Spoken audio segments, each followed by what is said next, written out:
Hop! Yeah, bibitinin ko muna ang aking pagsasayaw mga Daddy Rods. Good morning. Balik trabaho po tayo ulit.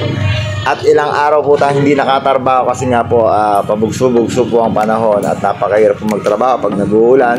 Po namin yung aming ginagawa. Ayan po, lalagyan na po namin ng kesame yung pinakababa, pinaka-ground ng bahay ni Vice Mayor. Ayan, sinimulan po ni Gilbert ang pagtatanggal ng mga imported na ilaw. Ayan, hanggang sa nagkat na po kami ng metal paring para sa pagkakapitan ng or pamakuan. Ay yung mga black screw po ang gamit namin dyan, di uno.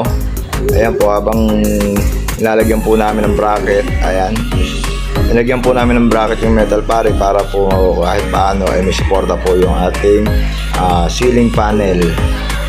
Ayan, inuna po namin yung pinakaharapan niya kasi nga po yun po yung pinaka-unang attraction ng mga tao, yung pinakaharapan ng bahay. Kung ano yung mga bagay na alam natin pangit sa harapan, hindi po natin dapat ilagay yan kasi nga po harapan po yan, napakalaking bagay na walang makikitang defekto o pangit na materyales. Ito na po yung aming natapos bago kami nagmeriendahan. Pakikita ko po sa inyo na buo yung mga metal powering. Hey, it's naglagay tayo ng pagkakapitan ng PVC panel, ceiling PVC panel. Yan, itutuloy po natin ang ating mga gawaing pampogi. Walang kasing pogi, sabi ng nanay ko. Alright, so this time ay magmimerienda kami. John. Matapos nga po namin na magmerienda, sa pinarepair ko na po yung aming scaffolding para po hindi po kami mahirapan pagkakasa ng metal paring sa taas sa harapan ng terrace. At habang si Gilbert naman po ay nagsusukat na po para sa tatabasin ng metal paring para po malagyan na po ng bracket. Ayan po, ako na po nagtatabas ng metal paring dyan gamit ko po yung hinayero. So ngayon makita ko para alalayan siya.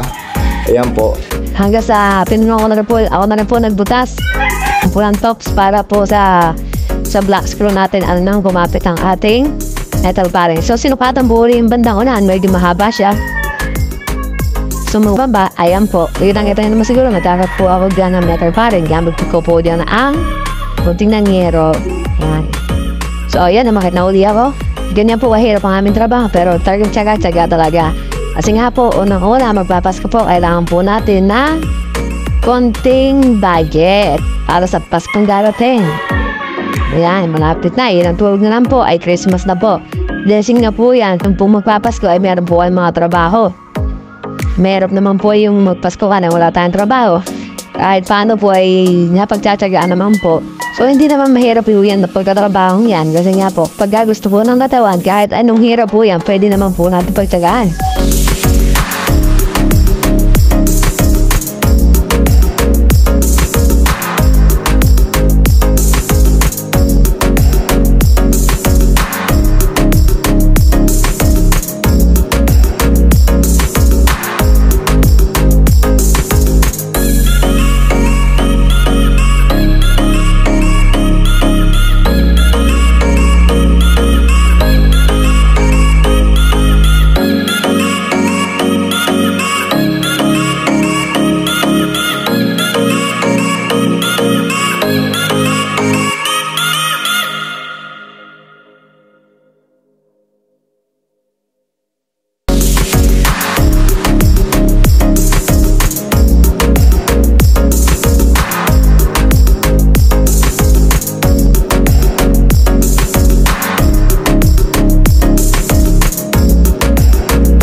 이젠 내가 졸라 매일같이 있고 싶다 졸라 가는 이제 시작인데 너는 벌써 끝나버렸어 아무 말 말고 전화 받아